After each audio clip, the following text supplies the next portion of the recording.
Hola, mi nombre es Adriana Pineda y el capítulo que escogí para realizar mi exposición es el de procesos psicológicos superiores, los cuales son la atención, el pensamiento, el lenguaje, la inteligencia y el aprendizaje.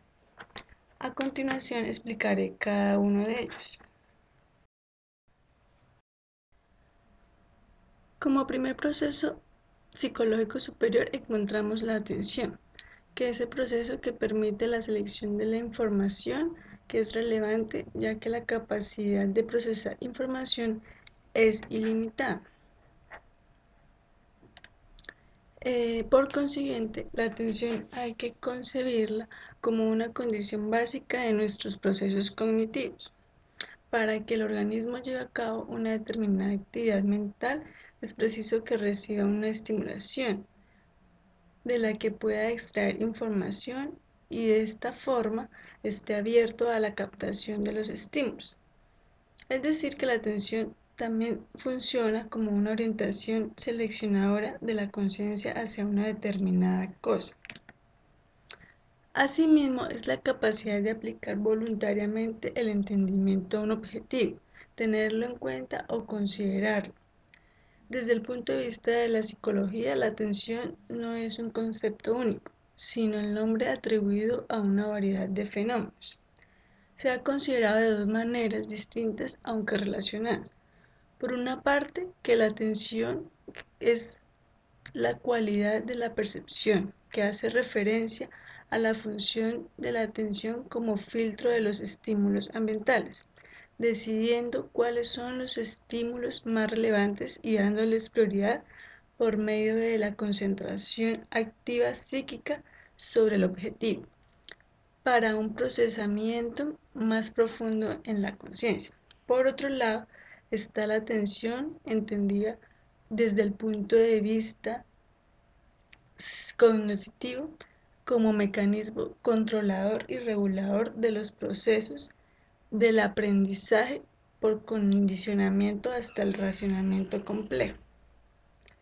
En muchos casos actúa de manera inconsciente, iniciando en el hemisferio cerebral izquierdo y es mantenida en el hemisferio derecho. El estar atento tampoco es un comportamiento único del ser humano. Ahora bien, la capacidad de entender o el funcionamiento general de la atención depende de diferentes elementos o circunstancias, tanto internas como externas. A continuación explicaré cuáles son los determinantes de la acción, que se dividen en externos e internos. Los determinantes externos son los que se producen por el medio ambiente y posibilitan que el individuo mantenga la atención hacia los estímulos que se les propone, es decir, dependiendo del medio ambiente. Entre estos encontramos la potencia del estímulo, que es la que se genera a través del sonido. Teniendo en cuenta su intensidad, es capaz de atraer nuestra atención. Lo mismo sucede con los colores intensos con respecto a los tonos más suaves. El cambio. Se presenta un cambio en nuestro campo de percepción. Nuestra mente está atrapada por los estímulos que modifican la situación de esta realidad. Es algo como Es algo así como la novedad de los estímulos. Por ejemplo, cuando una voz de alguien llega a distraer la atención que antes estaba dirigida a un expositor o a una película. El tamaño. Esto significa que cuando más cubre el campo perceptual del estímulo, más posibilidades tiene de captar nuestra atención. Por ejemplo, la publicidad emplea con gran eficacia este principio. Encontramos la repetición, que es un estímulo débil, pero que se repite constantemente y puede tener un gran impacto de gran fuerza en la atención. Es muy utilizado en anuncios comerciales. El movimiento, que son los estímulos que se desplazan poseyendo mayor capacidad de atracción de la atención. El contraste. Este estímulo contrasta con los que lo rodean, llama más la atención, puede haber dos situaciones: el contraste por aparición, en la que el estímulo contrasta porque no estaba presente hasta ese momento, y el contraste por extinción, donde el contraste lo provoca el hecho de darse cuenta de que ya no está. Y por último, la organización estructural, que son los estímulos que se presentan debidamente organizados y jerarquizados, de manera que posibiliten recibir correctamente la información. En cuanto a los determinantes internos, son propios de la persona, son los que dependen del individuo, son propios de él y condicionan aún más no solo la capacidad de desarrollo de la atención, sino también su rendimiento. Entre estos encontramos la emoción, que son los estímulos que provocan emociones de mayor intensidad, tienden a atraer la atención del sujeto que las percibe. Por ejemplo, el dolor, la tristeza, el odio, el amor, en fin. Los estados orgánicos. Este factor se relaciona con las pulsiones que experimenta el individuo al momento de recibir la estimulación. Por ejemplo, si una persona se encuentra sedienta, es seguro que le atraerán más intensamente los estímulos relacionados con la satisfacción de su necesidad. Los intereses. Esto se refiere a aquello que atrae la atención en función de los intereses propios. Por ejemplo, un aficionado al alpinismo se sentirá fuertemente atraído por una vista de montañas nevadas, mientras que un biólogo será atrapado por la imagen de una especie en peligro de extinción. La sugestión social, que significa que puede llegar a atraer la atención de otras personas por invitación, que es más que por simple imitación. Y por último, el curso del pensamiento. Independientemente de las pulsiones, de los intereses del individuo, si el curso del pensamiento se encuentra siguiendo ciertas ideas y un estímulo relacionado se le presenta en el momento, este último captará su atención en forma inmediata. En segundo lugar está el pensamiento,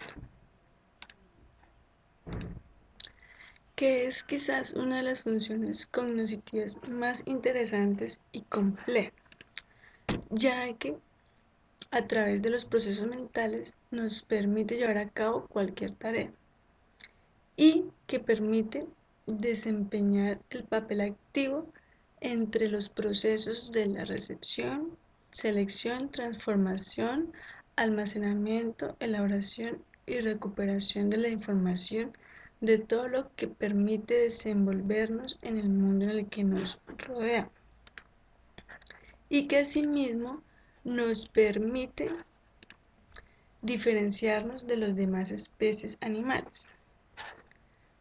Por otro lado, el pensamiento también es un conocimiento inmediato y generalizado de la objetividad, realidad, y que está ligado a la acción del ser humano de reconocer la realidad al influir y actuar sobre ella. Entonces, el pensamiento también se refiere al uso consciente o inconsciente de información para crear una nueva información al sujeto. La materia prima del pensamiento es la información y la acción, ya que a través de la información se representan las ideas y el conocimiento que permitirán a través de la acción ser manifestarse y ser expresada para que sea comprendida ante el mundo. La información utilizada es aquella que está contenida en la memoria como evidencia del aprendizaje y aquella que a cada momento se recoge del medio ambiente interno y externo.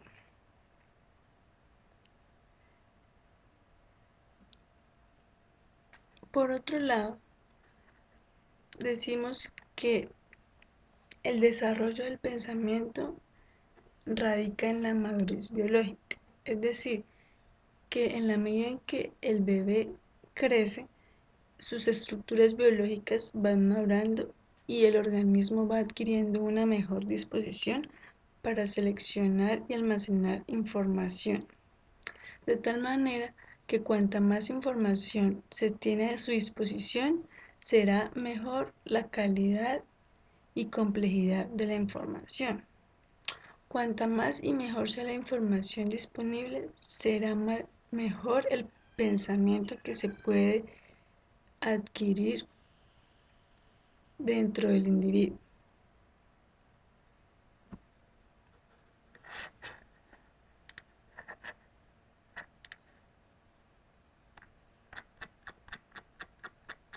Finalmente, podemos establecer que el pensamiento es realmente un desarrollo de ideas. Solo se puede comprender como unidad de la actividad y de su resultado, es decir, del proceso y de su contenido del pensar y del pensamiento.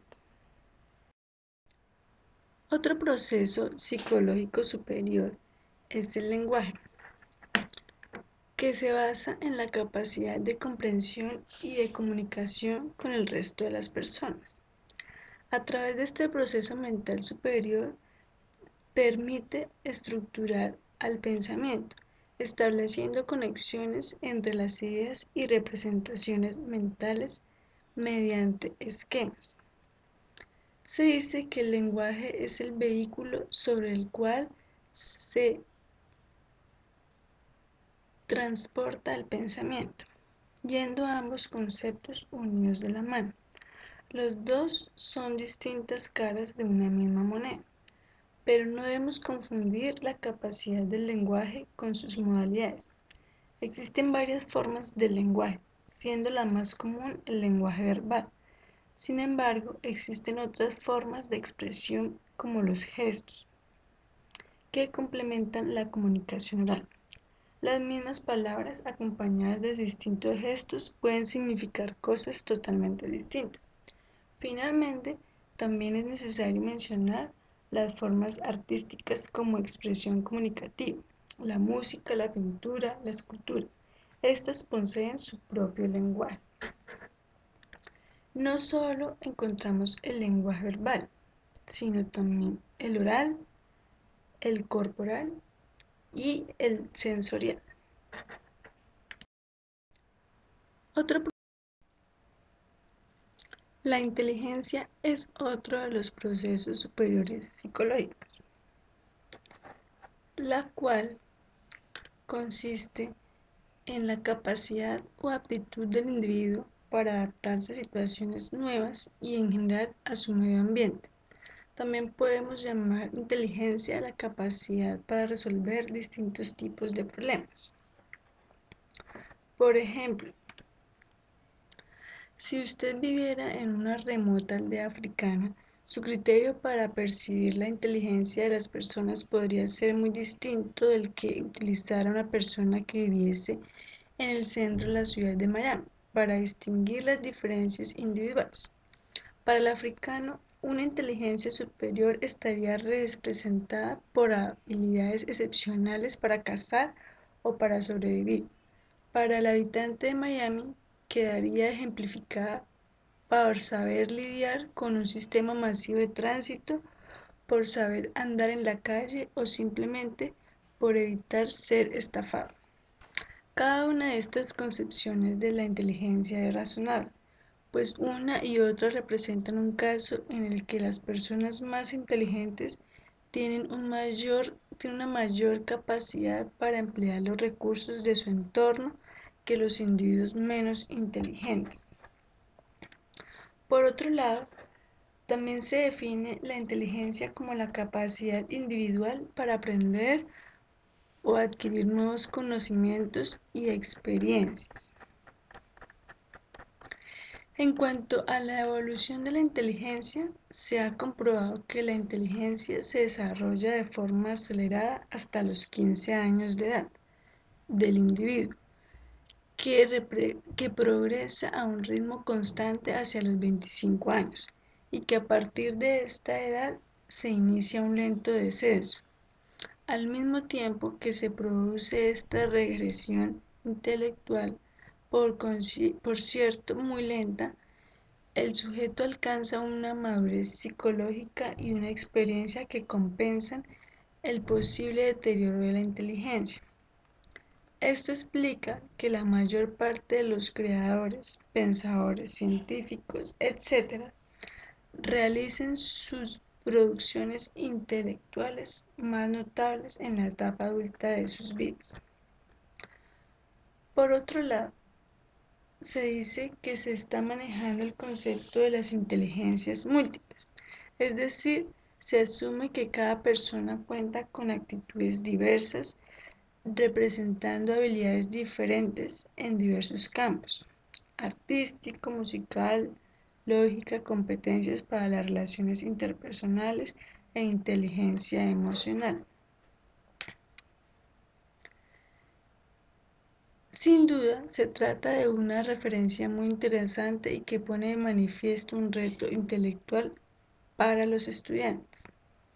Está claro que el término inteligencia puede implicar un asunto muy complejo, por lo cual voy a leer unas definiciones de autores distintos con el fin de dejar un poco más claro el concepto de inteligencia en la psicología. Para Merano, la inteligencia es un término que tiene tres aspectos principales. Sirve para designar una cierta categoría de actos distinguidos de las actividades autónomas o instintos. Segundo, se emplea para designar la capacidad de conocer o comprender. Y tercero, significa el rendimiento general del mecanismo mental.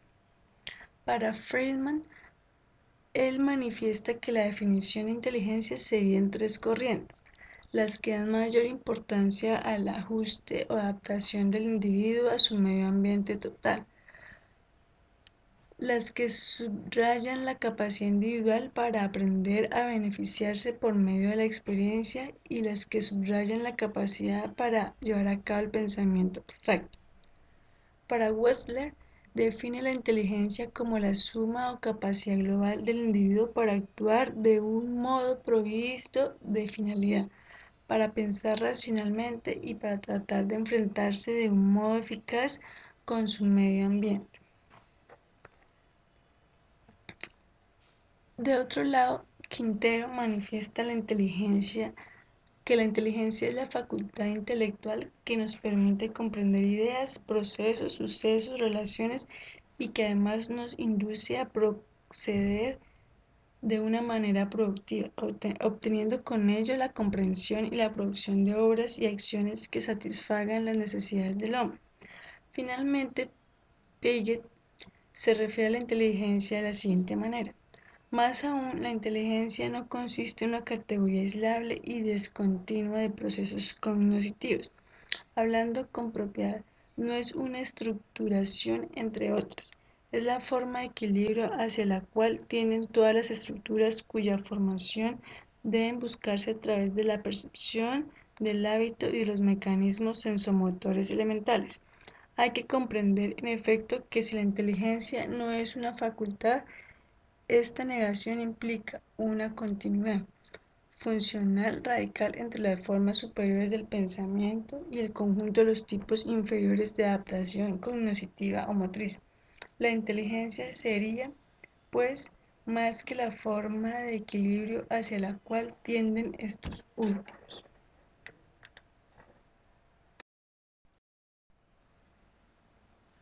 Por último, encontramos el aprendizaje. El aprendizaje es el proceso psicológico superior más importante y más destacado en la psicología, ya que es el mecanismo mediante los cuales somos capaces de aprender, es decir, cómo podemos modificar la conducta de forma permanente como consecuencia de las experiencias.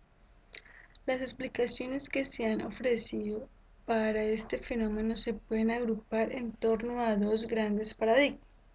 Según el conductismo, la conducta se aprende mediante refuerzos y castigos. proponiendo una especie de ley de conducta y rechazando la existencia de procesos mentales subyacentes.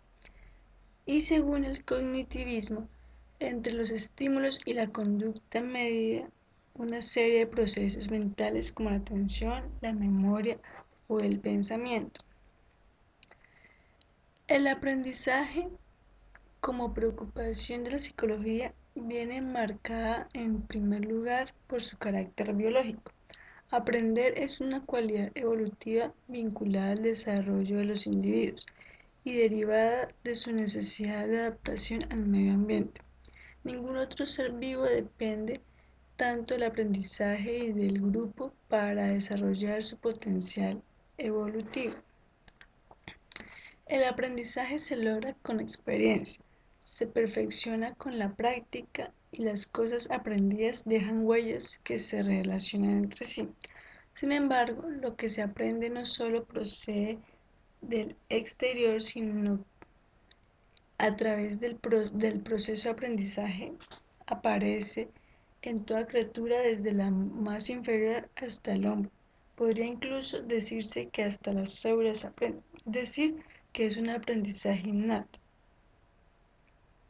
Existen tres diferencias fundamentales entre la forma de aprender de los organismos inferiores y la de los superiores: la complejidad de los estímulos recibidos, la de las respuestas aprendidas y la permanencia de lo aprendido.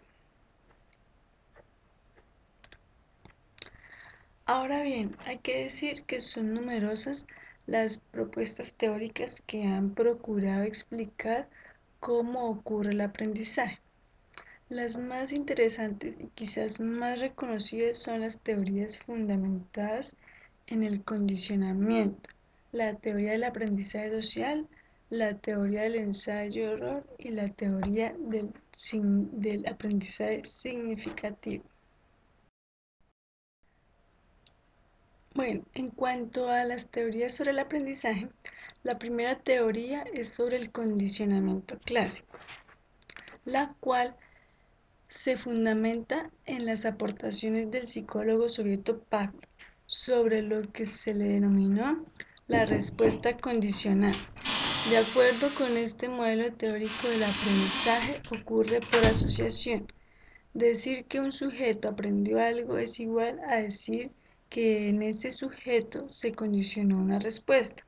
Es decir, que en determinadas condiciones para ese sujeto se generará de forma inequívoca una conducta particular, y ese condicionamiento se da porque de manera repetida se ha asociado a un estímulo neutro o a un estímulo incondicional. Cuando el estímulo neutro genera en el sujeto la respuesta que inicialmente solo le generaba el estímulo incondicionado, se puede decir que se alcanzó un aprendizaje, un condicionamiento. Las personas salivamos cuando se sirve la comida. No se saliva porque suene un timbre, pero el sujeto puede aprender a salivar por efecto de un timbre. Para ello basta asociar de manera repetida el timbre a la comida. En otras palabras, si cada día antes de servir la comida se suena el timbre, llegará el momento en el que el solo sonido del timbre hará que la persona salive. Significa que aprendió a salivar ante el timbre, es decir, que se condicionó. La otra respuesta es la del condicionamiento operante de Skinner. De acuerdo con este modelo, el aprendizaje se da por efecto de las consecuencias que genera una conducta. Una conducta inicialmente se puede presentar accidentalmente o por imitación. Cuando un sujeto presenta por primera vez una conducta, no puede decirse que la aprendió. Se aprende cuando la conducta se presenta en forma recurrente. Entonces, si una conducta tiene una consecuencia positiva, se repetirá y diremos que se aprendió. Pero si la consecuencia es negativa, lo más seguro es que la conducta no se vuelva a repetir. Por ejemplo, los niños pequeños suelen introducir sus dedos en las fuentes de energía eléctrica. Al recibir una descarga eléctrica, que es una consecuencia negativa, es seguro que esa conducta no se repetirá. Los niños pequeños no gustan mucho de los vegetales, pero en la medida en que reciben premios, de seguro van aprendiendo a comerlos al punto de sentir gusto por ellos. Bueno, otra teoría del aprendizaje es la teoría del aprendizaje social. Este modelo acepta en términos generales los planteamientos teóricos del condicionamiento operante de Skinner, pero además agrega el efecto de las consecuencias sobre la conducta que no solo se dan cuando se experimentan directamente esas consecuencias, sino también con la sola experiencia de la observación. La experiencia de la observación de las consecuencias tiene en el sujeto observador el mismo efecto que tienen esas consecuencias para quien las experimenta directamente. Este principio que aplica cuando alguien da un castigo y dice que es para dar ejemplo a los demás. Por ejemplo, si un niño llega tarde a la clase y es castigado impidiéndole salir al recreo, los demás compañeros evitarán llegar tarde. Si un niño gana buena nota por llevar presentes a los docentes, seguro los demás procurarán llevar también presentes. Por otro lado, la, eh, por otro lado, encontramos la teoría del ensayo-error, propuesta por Thorndike. Según este autor, existe la ley del aprendizaje causal que dice: el organismo intentará repetir las acciones particulares que tienen una relación causal aparente con el resultado deseado. Esto significa que en las mismas condiciones el sujeto hará lo mismo que en el pasado le dio éxito. Lo anterior servirá para explicar, por medio de un ejemplo, los berrinches de los niños en los centros comerciales. El niño desea un objeto o un alimento que ha visto, pero ante la negativa de los padres, simplemente actúa de manera que en el pasado le dio eso que él querría. Muchos niños no hacen berrinches simplemente porque en el pasado eso no ha sido una acción afectiva para obtener éxito. Y finalmente encontramos la teoría del aprendizaje significativo propuesto por Ausubel. De acuerdo a este modelo se aprende de aquello que tiene un propósito claro para el sujeto, es decir, que tiene sentido y por ello la experiencia de aprender resulta significativa, es decir, gratificante. El mejor escenario de comprensión de este planteamiento es la escuela, y allí las dificultades cada vez mayores de los profesores para enseñar temas como álgebra, trigonometría, cálculo y similares. Se ha dicho que poco se aprende estos temas por la dificultad para que los estudiantes vean en ello un propósito o un sentido. Seguro esos temas tienen propósito y sentido, pero la dificultad es lo que no se les demuestra claramente a los estudiantes. Seguramente la química es también muy complicada para las jovencitas, pero si las clases de química se asocian con temas como los tratamientos faciales, las dietas y la reducción de peso, la experiencia podría ser más significativa.